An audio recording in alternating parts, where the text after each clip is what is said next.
আৰু এই মুহূৰ্তত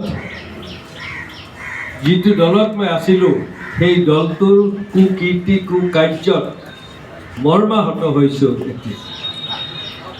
আৰু এই একে মুহূৰ্তত জিলা সভাপতি তথা অসম প্ৰদেশ কংগ্ৰেছ কমিটিৰ অন্যতম সাধাৰণ সম্পাদক ডাঙৰীয়াৰ উদ্যোগত মই আজি কংগ্ৰেছৰ কাৰ্যালয়ত কংগ্ৰেছ কৰ্মীসকলৰ মাজত বা কংগ্ৰেছ জিলা কাৰ্যালয়ৰ প্ৰাংগণত যি সন্মান পাইছোঁ, যি আদৰ পাইছোঁ, সেইখিনিক মই অভিভূত হৈছোঁ।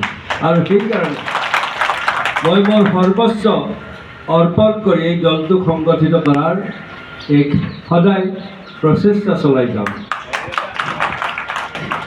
মোৰ কাৰণে কেতিয়াবা দুখ লাগে যে বিজেপি ইমান দুৰ্নীতিত নিমজ্জিত হোৱা বুলি, কিন্তু এইকাৰণে ভালো লাগে যে মই বিজেপিৰ মিটিঙত নাথাকোঁ, কিন্তু বিজেপিৰ কাৰ্যকৰ্তাসকলে মোৰ নাম নলগাই এখনো মিটিং আজিলৈ তেওঁলোকে শেষ কৰিব পৰা নাই।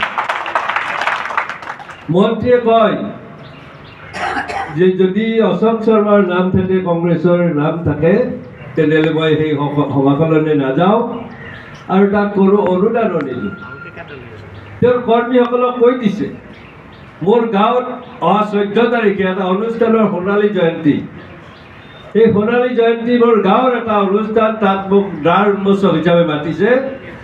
কিছুদিন আগত জিলাৰ সভাপতিগৰাকীয়ে ফোন কৰি সুধিছে যে অশোক শৰ্মাৰ নামটো তুমি থাকোঁতে কেনেদৰে আহিল। এনেকুৱা হৈছে আজি শাসকীয় দলৰ ব্যৱহাৰ। তেওঁলোকে গণতন্ত্ৰ কি পাহৰি গৈছে। এক স্বৈৰাচাৰী শাসনতন্ত্ৰৰে মানুহক ভয় ভীতিৰে তেওঁলোকৰ শাসন চলাৰ যি পল লৈছে, এইটোত ৰাইজ কিন্তু অতিষ্ঠ হৈছে। আৰু সেইকাৰণে আজি আমি এটা ভাবিব নোৱাৰা ধৰণে আজি ইয়াত পৰিৱেশ পাইছোঁ। সন্মানীয় ব্লক সম্পাদকসকলৰ, ব্লক সভাপতিসকলৰ সম্বৰ্ধনা অনুষ্ঠান, আৰু তাত ৰাইজ যেনেদৰে আহিছে। প্ৰথমতে ভাবিছিল খৰচৰ কথা, কিন্তু প্ৰতিজনে নিজৰ খৰচত আজি দিনটো অৰ্পণ কৰিছে। সভাপতিসকলক লৈ আহিছে, বিভিন্নজনে সহায় সহযোগ কৰি অনুষ্ঠানটো পাতিছে। খৰচৰ কথা নাই, কেৱল মনৰ কথা। গতিকে আমাৰ কৰ্মীসকলৰ মনত যিটো উৎসাহ আহিছে, এই উৎসাহে আমাৰ পঞ্চায়ত নিৰ্বাচনত আমি ছেমি ফাইনেল খেলি 2026 চনত আমি চৰকাৰ গঠন কৰিবলৈ সক্ষম হয়। সেইটো বিশ্বাস আপোনালোকৰ উপস্থিতি আমাক আনি দিছে।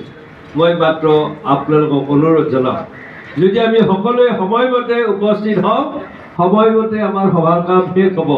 কিন্তু আমি সময়মতে উপস্থিত নোহোৱাৰ কাৰণে আমাৰ অকণমান দেৰি হয়। কিন্তু আমি যিখিনি কৰ্মী আহোঁ, সভাখন শেষ কৰিহে আমি উঠিব লাগে। নহ'লে সভাৰ শেষলৈ আমি মূল ব্যক্তিসকলক ৰাখি থওঁ। তেখেতসকলৰ ভাষণ দিয়াৰ সময়ত যদি আমাৰ কৰ্মীখিনি নাথাকে, তেনেহ'লে তেখেতসকলে অশান্তি পায়। গতিকে মই সকলো কংগ্ৰেছী বন্ধুসকলক আহ্বান জনাইছোঁ, আমাৰ